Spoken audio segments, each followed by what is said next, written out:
Agar birgina so'z bilan insonni baxtiyor qilish mumkin bo'lsa, bu so'zni aytmaslik uchun qanchalar toshbag'ir bo'lishi kerak inson?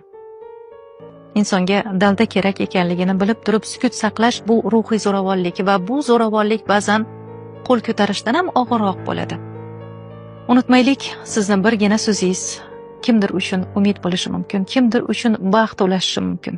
Ba'zi insonlar bor, mehrini qalbidan tiliga chiqarishni o'ziga or deb biladilar-da.